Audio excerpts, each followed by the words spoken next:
ಬರ್ಮನಿ ಅವರು ಸಿಎಂ ಸಿದ್ದರಾಮಯ್ಯ ಅವರ ಕೋಪಕ್ಕೆ ತುತ್ತಾಗಿದ್ರು. ಮುಖ್ಯಮಂತ್ರಿಯಿಂದ ಸಾರ್ವಜನಿಕವಾಗಿ ಅವಮಾನಗೊಂಡ ನಂತರ ಸ್ವಯಂ ನಿವೃತ್ತಿ ಪಡೆಯುವ ಇಂಗಿತವನ್ನ ವ್ಯಕ್ತಪಡಿಸಿದ್ರು. ಹಿರಿಯ ಪೊಲೀಸ್ ಅಧಿಕಾರಿ ನಾರಾಯಣ ಬರ್ಮನಿ ಅವರು ಮತ್ತೆ ಕರ್ತವ್ಯಕ್ಕೆ ಹಾಜರಾಗಿದ್ದಾರೆ. ನಾರಾಯಣ ಬರ್ಮನಿ ಅವರು ಧಾರವಾಡದ ಎಎಸ್ಪಿಯಿಂದ ನೇರವಾಗಿ ಬೆಳಗಾವಿಯ ಕಾನೂನು ಸುವ್ಯವಸ್ಥೆಯ ಡಿಸಿಪಿಯಾಗಿ ಅವರು ವರ್ಗಾವಣೆಯನ್ನಗೊಂಡಿದ್ದಾರೆ. ಎಸ್ಪಿ ಕಚೇರಿ ಸಭಾಭವನದಲ್ಲಿ ಧಾರವಾಡ ಜಿಲ್ಲಾ ಪೊಲೀಸ್ ಇಲಾಖೆಯಿಂದ ಬೀಳ್ಕೊಡುಗೆ ಸಮಾರಂಭವನ್ನು ಆಯೋಜಿಸಲಾಗಿತ್ತು. ಸಮಾರಂಭದಲ್ಲಿ ಗೌರವ ಸನ್ಮಾನವನ್ನ ಸ್ವೀಕರಿಸಿ ಅವರು ಮಾತನಾಡಿದ್ದಾರೆ. ಗಣ ಸರ್ಕಾರ ಇವಾಗ ನಮ್ಮ ಧಾರವಾಡದಿಂದ ಬೆಳಗಾವಿ ನಗರದ ಕಾನೂನು ಸುವ್ಯವಸ್ಥೆ ವಿಭಾಗದ ಡಿಸಿಪಿ ಅಂತೇಳಿ ವರ್ಗಾವಣೆ ಮಾಡಿ ಆದೇಶ ಹೊರಡಿಸಿದೆ.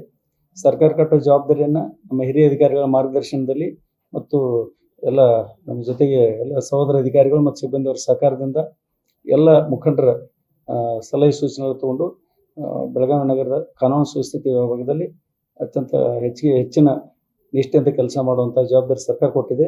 ಅದನ್ನು ಅತ್ಯಂತ ಗೌರವಯುತವಾಗಿ ನಾನು ಸ್ವೀಕಾರ ಮಾಡ್ತೀನಿ ಮತ್ತು ನನ್ನ ಕರ್ತವ್ಯವನ್ನು ನಿಭಾಯಿಸುವ ನಿಟ್ಟಿನಲ್ಲಿ ಪ್ರಯತ್ನ ಮಾಡ್ತೀನಿ. ಈಗಾಗಲೇ ಬೆಳಗಾವಿಯಲ್ಲಿ ಕೆಲಸ ಮಾಡಿದ್ದೀನಿ ನಾನು. ಅದನ್ನು ಗುರುತಿಸಿ ಸರ್ಕಾರ ನನಗೆ ಅದೊಂದು ಅವಕಾಶ ಕೊಟ್ಟಿದೆ. ಅದೊಂದು ಒಳ್ಳೆಯ ಅವಕಾಶ ಮತ್ತು ನನ್ನ ಇನ್ನೂ ಹೆಚ್ಚಿನ ನಿಷ್ಠೆಯಿಂದ ನಾನು ಕೆಲಸ ಮಾಡಲಿಕ್ಕೆ ನನಗೊಂದು ಉತ್ಸುಕತೆ ಆಗಿದೆ. ಧನ್ಯವಾದಗಳು. ಕಳೆದ 33 ವರ್ಷಗಳಿಂದ ಕಾಕಿ ನನ್ನ ದೇವರು ತಾಯಿಯಂತೆ ಗೌರವಿಸಿ ಬದುಕಿದ್ದೇನೆ. ಯುವ ಅಧಿಕಾರಿಗಳು ವೃತ್ತಿಯ ಘನತೆ ಗೌರವ ಎತ್ತಿ ಹಿಡಿಯುವಂತೆ ಸದಾಕಾಲ ಹೆಮ್ಮೆಯಿಂದ ಕರ್ತವ್ಯವನ್ನ ನಿರ್ವಹಿಸಬೇಕು. ನಾವು ಕೆಲಸ ಮಾಡುವ ಇಲಾಖೆ ಹುದ್ದೆಯ ಬಗ್ಗೆ ಯಾವಾಗಲೂ ನಿಷ್ಠೆ, ಹೆಮ್ಮೆ, ಅಭಿಮಾನ ಇರಬೇಕು.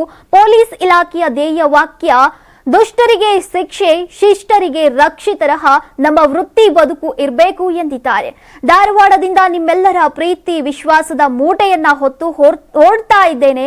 ಧಾರವಾಡ ಜಿಲ್ಲೆ ಶಾಂತ ಸುಂದರವಾಗಿದೆ, ಸಂಸ್ಕಾರ ಸಂಸ್ಕೃತಿ ಇನ್ನೂ ಉಳಿದಿದೆ ಅಂತ ಅವರು ಸಂತಸವನ್ನ ವ್ಯಕ್ತಪಡಿಸಿದ್ರು. ಸರ್ಕಾರ ಡಿಸಿಪಿ ಮಾಡಿ ವರ್ಗಾವಣೆಯ ಆದೇಶ ಬಂದಿದೆ. ಬೆಳಗಾವಿ ಡಿಸಿಪಿ ಮಾಡಿ ಸರ್ಕಾರ ಆದೇಶವನ್ನ ಮಾಡಿದೆ. ಬೆಳಗಾವಿ ನಗರ ಕಾನೂನು ಸುವ್ಯವಸ್ಥೆ ನಿರ್ವಹಣೆ ಮಾಡೋಕೆ ನನಗೆ ಅವಕಾಶವನ್ನ ನೀಡಿದೆ. ಅದರ ಕಡೆ ಗಮನ ಕೊಡ್ತೇನೆ. ಹಿರಿಯ ಅಧಿಕಾರಿಗಳ ಎಲ್ಲರ ಸಲಹೆ ಸೂಚನೆಯ ಮೇರೆಗೆ ನಾನು ಕೆಲಸವನ್ನ ಮಾಡ್ತೇನೆ ಎಂದಿದ್ದಾರೆ. ಕಾರ್ಯಕ್ರಮದ ಅಧ್ಯಕ್ಷತೆ ವಹಿಸಿದ್ದಂತಹ ಜಿಲ್ಲಾ ಪೊಲೀಸ್ ವರಿಷ್ಠಾಧಿಕಾರಿ ಗುಂಜನ್ ಆರ್ಯ ಅವರು ಮಾತನಾಡಿ, 100 ಪುಸ್ತಕ ಹೇಳುವ ಸಾರವನ್ನು ಒಬ್ಬ ಹಿರಿಯ ಅಧಿಕಾರಿ ಅನುಭವದ ಮಾತುಗಳು ಹೇಳುತ್ತೆ.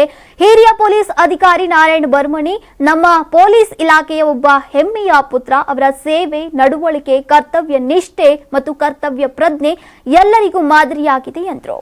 ನಾನು 86 kg ಇದ್ದವಳು 71 kg ಬಂದಿದ್ದೀನಿ. ವಯಸ್ಸಾದ್ಮೇಲೆ ಸ್ಮಾರ್ಟ್ ಆಗಿ ಕಾಣ್ತೀರಂದ್ರೆ ಜಿನ್ನಿ. 126 kg ವೇಟ್ ಇದ್ದು ನಾವು ಈಗ 114 kg ಲೆಕ್ಕ ಬಂದಿದ್ದೀವಿ. ಯಾವುದೇ ಸೈಡ್ ಎಫೆಕ್ಟ್ ಆಗಿಲ್ಲ. 84ರಿಂದ 50 kg ಬಂದೆ. ಆಮೇಲೆ ಸಣ್ಣಗೆ ಫಿಟ್ ಆಗಿದ್ದೀನಿ. ಅದಕ್ಕೆ ನಾನು ಯೂಸ್ ಮಾಡ್ತಾ ಇರೋದು ಜೀನಿ ಸ್ಲಿಮ್. 84ರಿಂದ 50 kg ಬಂದೆ. ಆಮೇಲೆ ಸಣ್ಣಗೆ ಫಿಟ್ ಆಗಿದ್ದೀನಿ. ಅದಕ್ಕೆ ನಾನು ಯೂಸ್ ಮಾಡ್ತಾ ಇರೋದು ಜೀನಿ ಸ್ಲಿಮ್. ಸಣ್ಣ ಆಗಕ್ಕೆ ಜೀನಿ ಸ್ಲಿಮ್ ಯೂಸ್ ಮಾಡದೆ ಹೆಲ್ದಿನೂ ಅದೇ. ನೀವು ಸಣ್ಣ ಆಗ್ಬೇಕಾ, ಹೆಲ್ದಿ ಆಗ್ಬೇಕಾ? ಹಾಗಿದ್ರೆ ಜೀನಿ ಸ್ಲಿಮ್ ಯೂಸ್ ಮಾಡಿ. ಸಣ್ಣ ಆಗೋದಕ್ಕೆ ಯಾವುದೋ ಪ್ರಾಡಕ್ಟ್ ಹೇಳ್ತಾ ಇದ್ದಾಳೆ, ಏನಾದರೂ ಸೈಡ್ ಎಫೆಕ್ಟ್ಸ್ ಇದೆ ಅಂತ ಯೋಚನೆ ಮಾಡ್ತಾ ಇದ್ದೀರಾ? ಖಂಡಿತ ಇಲ್ಲ.